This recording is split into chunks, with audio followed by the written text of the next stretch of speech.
अल्हम्दुलिल्लाह नहमदुहु व नस्तईनुहु व नस्तगफिरुहु व नुमिनु बिही व नतवक्कलु अलैहि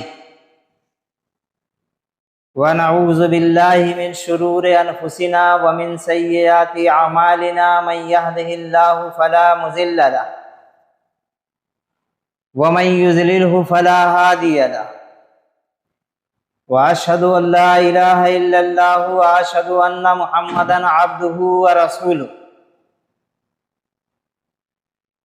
अम्मा बाद, अऊज़ु बिल्लाहि मिनश शैतानिर रजीम, बिस्मिल्लाहिर रहमानिर रहीम। क़द अफ़लहल मुमिनून अल्लज़ीना हुम फ़ी सलातिहिम ख़ाशिऊन वल्लज़ीना हुम अनिल लग़्वी मुअरिज़ून वल्लज़ीना हुम लिज़्ज़काति फ़ाइलून वल्लज़ीना हुम लिफ़ुरूजिहिम हाफ़िज़ून इल्ला अला अज़वाजिहिम औ मा मलकत अयमानुहुम फ़इन्नहुम गैरु मलूमीन फ़मन इब्तग़ा वराअ ज़ालिका फ़उलाइका हुमुल आदून। सदक़ल्लाहुल अज़ीम।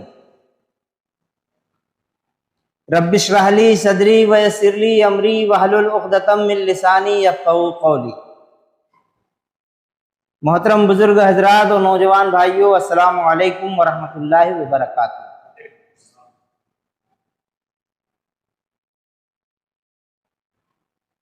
दुनिया के हालात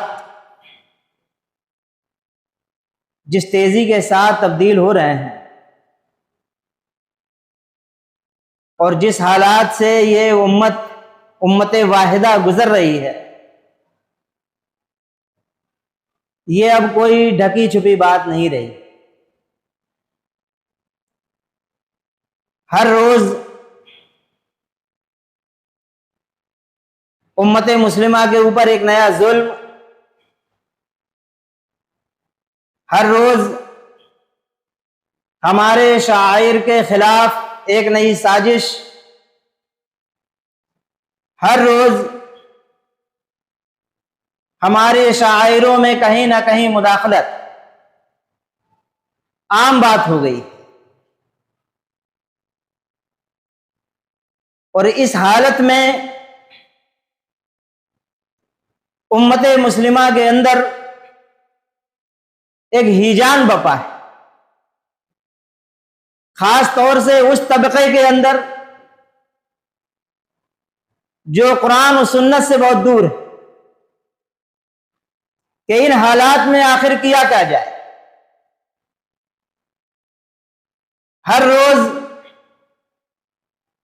एक नई साजिश है और इन साजिशों के खिलाफ हमारे कैसे इकदाम हो।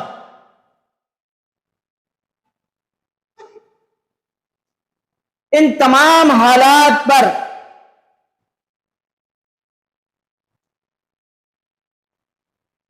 जिस तरह हमारी नजर होना चाहिए,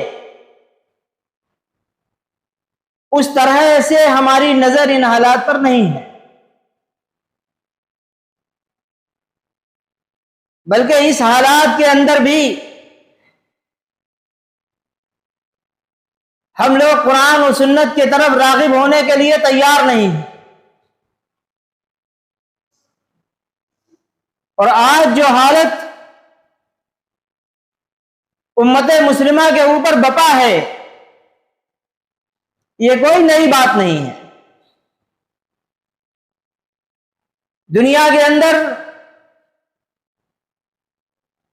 जब भी अहले ईमान के मुकाबले में बातिल का गलगला हुआ है,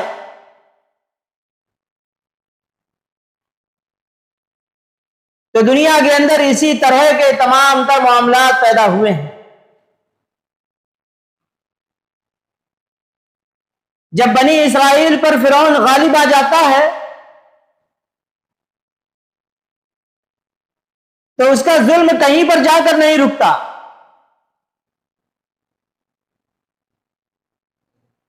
बल्कि वो बनी इसराइल के बच्चों को ज़िबा कराता है और बच्चियों को जीता छोड़ देता। जुल्म की इंतहा थी। हजरत इब्राहिम अलैहिस्सलाम के मुकाबले में जबकि आपने दावत हक को बुलंद किया तो नमरूद सामने आ गया और पूरी कुव्वत के साथ, पूरी शिद्दत के साथ आपके ऊपर बरस पड़ा। हजरत ईसा अलैहिस्सलाम की पूरी जिंदगी हमारे सामने मौजूद है। अल्लाह तबारक व तआला ने वाज़ेह फरमाया कुरान अजीम के अंदर कि हजरत ईसा और आपके हवारियों के साथ कैसे कुछ जुल्म हुए, यहां तक कि आपको साजिश करके तख्ते-ए-दार तक पहुंचा दिया। फिर हुजूर पाक सल्लल्लाहु अलैहि वसल्लम के साथ भी आप देख कि जो मामलात आपके ऊपर पेश आए उसकी वजह क्या है, सिवाय इसके कि आपने दावत हक को बुलंद फरमा दिया, ऐलान कर दिया व रब्बका फकब्बिर,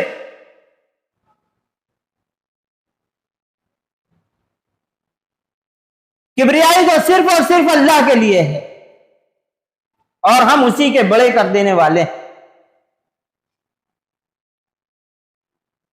जिसके नतीजे में क्या कुछ हुआ वो पूरी सीरत हमारे सामने मौजूद। फिर सहाबा इकराम के सामने जो जुल्म और सितम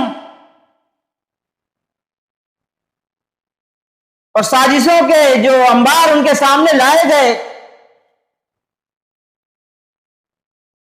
मुसीबतों और आजमाइशों के जो पहाड़ उनके सामने खड़े किए गए, इसके सिवा उनका क्या कसूर था कि उन्होंने दावत हक को कबूल कर लिया और उस बात के वो तबलीग करने वाले थे। ऐसे ही हालात से आज पूरी दुनिया के अंदर और खुसूसी तौर से हिंदुस्तान के अंदर उम्मत मुस्लिमा दो चार,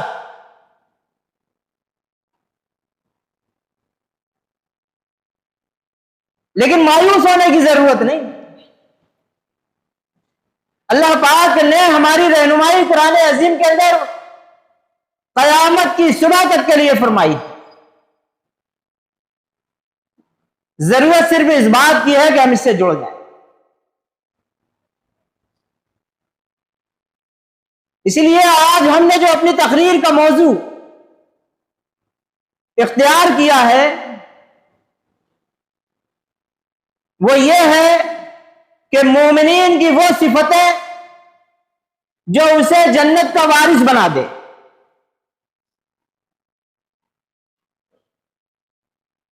ऐसे ही हालात जब मक्का के अंदर थे,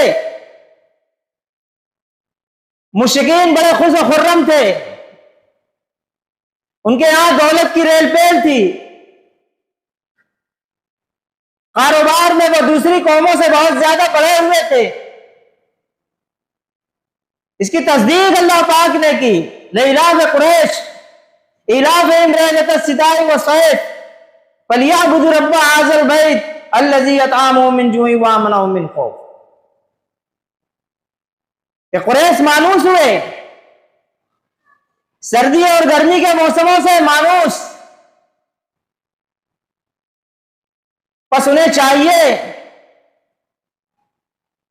कि वो तमाम तर चीजों को छोड़कर सिर्फ उस रब्बे काबा की इबादत को इख्तियार करें जो उन्हें भूख से बचाकर खाने को दिया और खौफ से बचाकर अमन तक। इस बात की पूरी तारीख, इसकी पूरी वजाहत इब्राहिम अलैहिस्सलाम की सीरत में मौजूद है।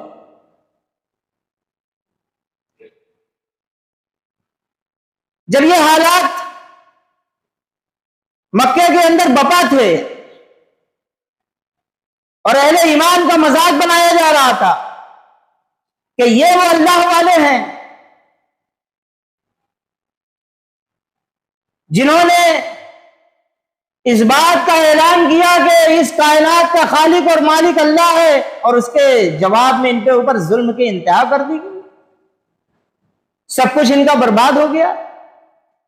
ये तो दुनिया के नाकाम तरीन लोग हैं। हजरत बिलाल की जिंदगी बेहतरीन गुजर रही थी,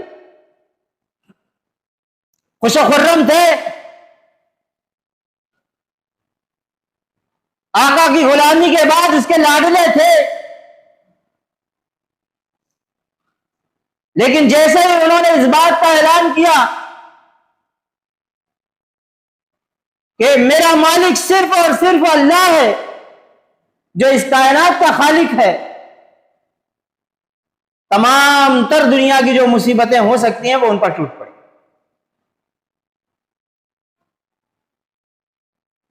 हजरत खब्बाब बिन अरत रजी अल्लाह ताला अन्हु खाते पीते घराने के हैं, अच्छा कारोबार है, बच्चों के साथ बेहतर जिंदगी गुजर रही है।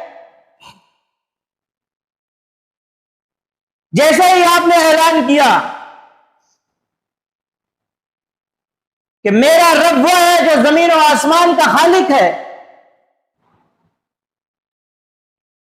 तमाम तरह आजमाइशें उनके सामने खड़ी हो गई, यहां तक कि उन्हें अंगारों पर लिटाया, आपके चर्बी से अंगारे बुझे। ये हालात क्यों कर पैदा हो रहे हैं? और इसी को देखकर दुनिया उन्हें नाकाम तरीन इंसानों में शुमार कर रही है। ऐसे ही हालात से तो मूसा अलैहिस्सलाम भी दो चार थे, इब्राहिम अलैहिस्सलाम भी दो चार थे, और तमाम अंबिया इकराम की सीरत यह बताती है कि जब भी उन लोगों ने दावत हक इस जमीन पर बुलंद किया, तौहीद के झंडे को ऊंचा किया है, तो दुनिया के बड़े बनने वाले लोग उन पर पिल पड़े हैं। लेकिन क्या कोई ये जसारत कर सकता है कि ये नाकाम तरीन लोग हैं, और अपनी जबान पे ऐसे हर्फ ला सकता है कि ये लोग चूंकि दुनिया के आसाइश इन्हें हासिल नहीं हुई इसलिए ये नाकाम हुए? कोई कह सकता? कोई नहीं कह सकता। इन सब के बावजूद तारीख ने उन्हें अजीमत के पहाड़ के नाम से याद किया है, और दुनिया ऐसे लोगों को अजीमत के मनसब पर फाइज करके ही कलम उठाती है। और जो लोग बात बात पर रुखसत अख्तियार करते हैं, आजमाइशों में पढ़ना नहीं चाहते, खौफ ने इनके ईमान को मुतज़ल्ज़ल कर दिया है, ऐसे लोगों के लिए कभी कोई तारीख साज कलम नहीं उठाता। तो मालूम हुआ कि ये दुनिया के कामयाब तरीन इंसान हैं, लेकिन जाहिर भी नजरें यही कह रही है, और सतही नजर से देखने वाले लोग फैसला यही करते हैं कि ये नाकाम तरीन। ऐसे सख्त तरीन हालात में अल्लाह तबारक व तआला ने सूरह मोमिनीन का नुज़ूल किया। इसकी 10 आयतें मोमिनीन की सिफतों पर मामूल है। हजरत उमर फारूक रजी अल्लाह तआला अन्हु ईमान ला चुके थे। जब यह सूरह नाजिल हुई, आपने कहा यह मेरे सामने नाजिल हुई है,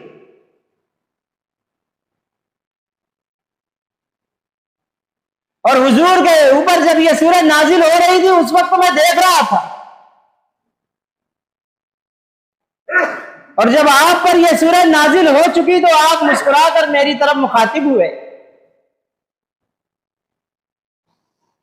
और इरशाद फरमाया कि उमर रजी अल्लाह ताला, आज अल्लाह पाक ने मेरे ऊपर 10 ऐसी आयतें नाजिल की हैं कि अगर इन सिफतों पर, इन सिफतों पर कोई पूरा खरा उतर जाए तो वो जन्नत का वारिस है।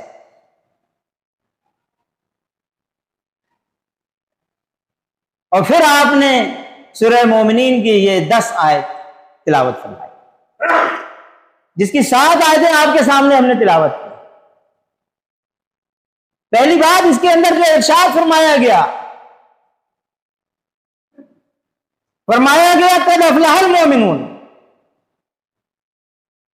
यकीनन फलाह पा गए ईमान लाने वाले,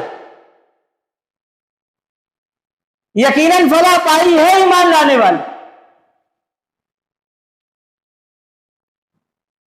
आदमी हैरत ज़दा हो जाता है, अंगारों पर लिटाया जा रहा है, जहां देखो घेर कर मार दिया जा रहा है, रोजगार छीन लिए जा रहे हैं,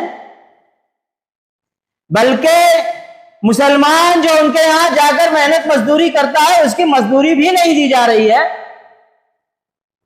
यह कहकर उनका हक दबा लिया जा रहा है कि पहले जब तुमने हमारे यहां पर काम किया था उस वक्त तुम मुशरिक और काफिर थे, अब मुसलमान हो चुके हो, इसलिए हमारा हक तुम पर नहीं आता।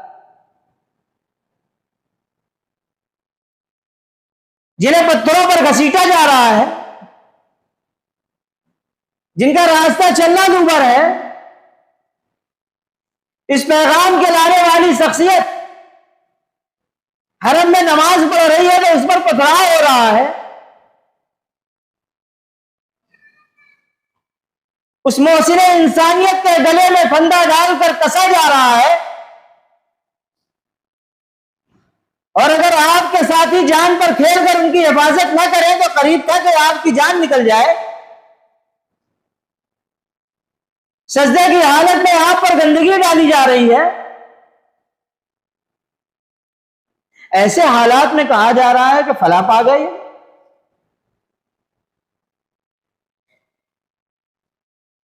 कामरान हो गए ये लोग, कामयाबी इनका मुकद्दर हो गई। जिन लोगों ने वहदानियत को तस्लीम कर लिया और मोहम्मद सल्लल्लाहु अलैहि वसल्लम की रिसालत पर ईमान ले आए और आखिरत को इस हैसियत से तस्लीम कर लिया कि एक रोज हमें अपने रब के सामने खड़े होकर अपना हिसाब देना है, वो कामयाब हो गए, फलाह पा गए वो। अब फलाह और कामयाबी मुकाबले में बोली जाती है किस चीज के? खुसरान और घाटे के मुकाबले में। घाटे से बचा लिए गए वो लोग, खसारे में पड़ने से रह गए वो लोग जो ईमान ले आए। अब मालूम हुआ जो ईमान नहीं लाए, दुनिया की तमाम तर कामयाबियां तो उनके कदम चूम रही थी। हमने मुख्तसर आपके सामने उनकी तारीख रख दी कि उनके यहां दौलत की रेलपेल थी, दुनिया के ऐश इसरत में जो कुछ लवाजमात हासिल होने चाहिए वो उन्हें हासिल थे। लेकिन अल्लाह ताला ने कहा कि खसारे में है ये, घाटे में पड़ गए ये लोग, नाकाम तरीन है ये, क्योंकि ये ईमान नहीं लाए। अब ये कहने की तो जरूरत नहीं है कि हमें अपनी तरफ देखना चाहिए।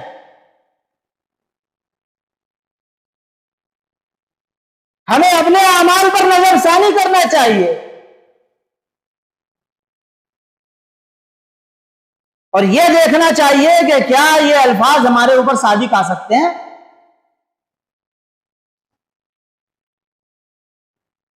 क्या हमने सहाबा इकराम की सीरतों को इख्तियार किया है? क्या ऐसे हालात में हम तन मन धन सब कुछ अल्लाह के लिए लुटाने के लिए तैयार है?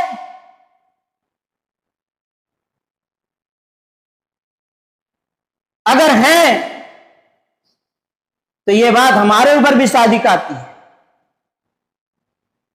और अगर नहीं है तो हमें यह शऊर बेदार करना चाहिए कि हम इस दायरे के अंदर हैं। हामिले कुरान होने की वजह से यह उम्मत इन चीजों का बोझ उठाने के लिए अपने आप को तैयार करे, फिर हमारे हिस्से में वो सआदत आएंगी जैसे उनके हिस्से में वो सआदतें आई। कद अफलाहल मोमिन, फला पा गए वो लोग जो ईमान लाए। फिर फरमाया गया कि अल्लज़ीना हुम फी सलातिहिम खाशिऊन, ये ईमान लाने वाले लोग जिनके तकाबुल में मुश्रिकीन को रखा गया, इनकी पहली सिफत अल्लाह पाक ने बयान की कि ये अपनी नमाज में खुशू अख्तियार कर। पहली सिफत है, बात नमाज से शुरू की जा रही। और हम लोग सब जानते हैं कि नमाज अव्वलीन फर्ज है ईमान लाने के बाद। ईमान लाने के बाद जो शख्स नमाज की तरफ नहीं बढ़ता, 5 वक्त का नमाज नहीं पढ़ता है, वो अपने ईमान की मनाफी का ऐलान करता है। कितनी दफा यह बात हमने आपके सामने रखी। एक शख्स अगर अभी जुमा के वक्त नमाज में हाजिर हो और इसके चंद मिनट पहले वो ईमान लाया हो, तो उसने अपने ईमान की तस्दीक कर दी। लेकिन अगर ईमान लाने के बाद जब अल्लाह का मुनादी उसे आवाज दे और वो मस्जिद तक ना आए, तो उसका अमल इस बात की तस्दीक कर देता है कि वो उन चीजों को तस्लीम नहीं करता। ईमान की मुनाफी हो गई चीज। ईमान लाने के बाद अव्वलीन फर्ज नमाज भी 5 वक्त की। और अल्लाह ताला ने कहा कि खुशू और खुजू के साथ। ये खुशू और खुजू क्या है? यही तो नमाज की रूह है। इसका ताल्लुक बातिन से भी है, जाहिर से भी है। बातिन का खुशू यह है कि जब आदमी नमाज के लिए खड़ा हो तो उस रब्बे काबा की हैबत उसके दिल के ऊपर तारी हो, जिसकी वजह से वो दबा जा रहा हो, उसकी अकड़ कम हो जाए, उसका सीना अंदर हो जाए।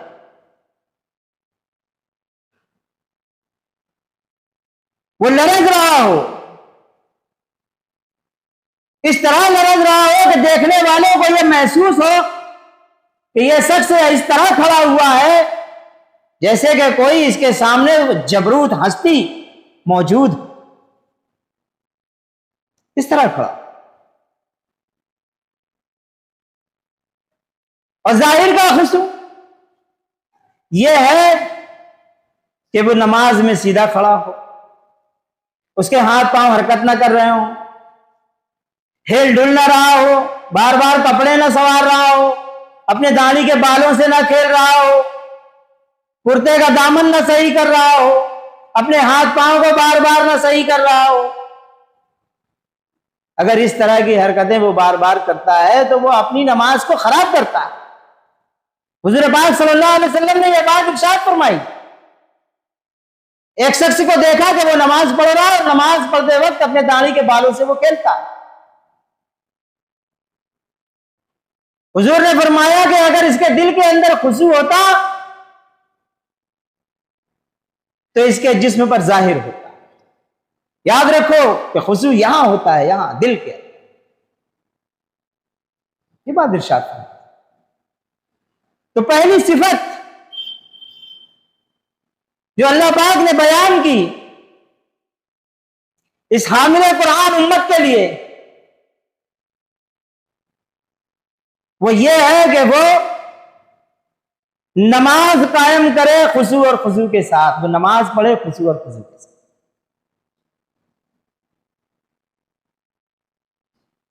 वल्लज़ीना हुम अनिल लग़्व मुअरिज़ून, ये दूसरी सिफत बयान हुई।